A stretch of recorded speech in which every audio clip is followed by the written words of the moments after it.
بسم اللہ الرحمن الرحیم۔ السلام علیکم ناظرین، شروع سے آخر تک پڑھے اور اپنے بچوں کو پڑھائے، دل کی کیفیت بدل جائے گی۔ جب میں اپنے استاد شیخ کے ساتھ تھا تو میرے استاد نے مجھے مزدوری پر لگا دیا۔ میں بحری جہازوں میں لوڈنگ کرتا تھا۔ میں سارے دن کی محنت کے بعد جتنے پیسے کماتا تھا، میرا استاد ان میں سے 2 وقت کے کھانے کی رقم رکھ کر میری باقی کمائی خیرات کر دیتا تھا۔ میں نے ان سے ایک دن اس حکمت کی وجہ پوچھی۔ وہ مسکرا کر بولے، تم 11 مہینے یہ کام کرو، میں تمہیں اس کے بعد اس کا جواب دوں گا۔ میں 11 ماہ لوڈنگ کرتا رہا۔ میرا وظیفہ مکمل ہو گیا تو میرے استاد نے مجھ سے کہا، تم آج مزدوری کے لیے جاؤ، کام شروع ہو جائے تو تم جھوٹ موٹ کے بیمار پڑ جانا، سارا دن کام کو ہاتھ نہ لگانا، شام کو اپنا معاوضہ لینا اور واپس آ جانا۔ میں نے شیخ کے حکم پر عمل کیا۔ میں سارا دن پیٹ میں درد کا بہانہ بنا کر گودی پر لیٹا رہا۔ شام کو معاوضہ لیا اور استاد کے پاس آ گیا۔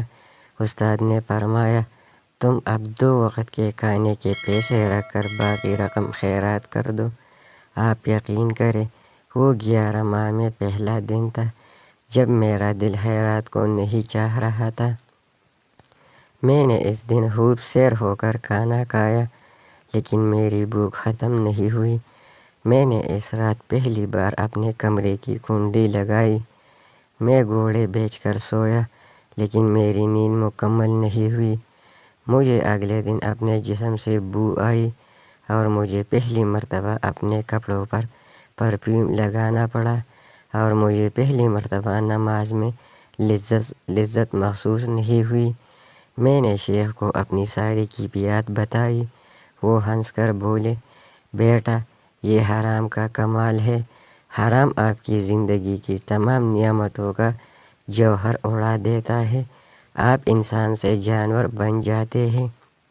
میرے استاد نے بتایا، جلال الدین، حرام ہمیشہ آپ کی بھوک بڑھا دیتا ہے، یہ آپ کی نیند میں اضافہ کرتا ہے، یہ آپ کے جسم میں بو پیدا کرتا ہے، یہ آپ کا دل تنگ کر دیتا ہے، یہ آپ کی سوچ کو چھوٹا کر دیتا ہے، یہ آپ کی نیند کو پھیلا دیتا ہے، اور یہ آپ کی روح سے سکون کھینچ لیتا ہے۔ میرے شیخ نے مجھے بتایا، آپ کو آج ایک دن کا حرام 40 دن ستائے گا۔ آپ ان 40 دنوں میں جھوٹ کی طرف بھی مائل ہوں گے، آپ غیبت بھی کریں گے، آپ کے دل میں لالچ بھی آئے گا، آپ دوسروں کو دھوکہ بھی دیں گے، اور آپ کے اندر امیر بننے کی خواہش بھی پیدا ہوگی۔ میں ڈر گیا اور میں نے استاد سے پوچھا، میں اگر حرام کے ان برے اثرات سے بچنا چاہوں تو مجھے کیا کرنا پڑے گا؟ وہ بولے، روزہ رکھو اور خاموشی اختیار کرو، یہ دونوں تمہیں اندر سے پاک کر دیں گی۔ انہوں نے سر ہلایا اور بولے، میں نے 40 سال کی ریاضت کے بعد جو سیکھا وہ میں تمہیں بتا دیتا ہوں۔ یہ کائنات ایک صندوق ہے، اس صندوق پر اسرار کا موٹا تالا پڑا ہے۔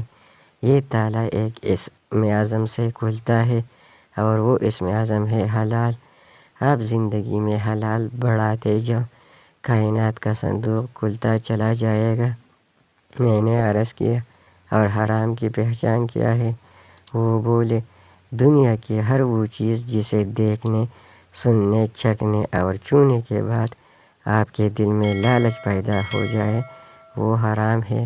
آپ اس حرام سے بچو، یہ آپ کے وجود کو قبرستان بنا دے گا، یہ آپ کو اندر سے اجاڑ دے گا، تباہ کر دے گا، یہ آپ کو بے جوہر کر دے گا، بے قیمت کر دے گا، اپنے گھر میں، اپنے پڑوس میں اور پورے دنیا میں، پھر معاشرے میں آپ کی کوئی اہمیت ہی نہیں رہے گی، اور آپ کے چہرے کی رونق ختم ہو جائے گی۔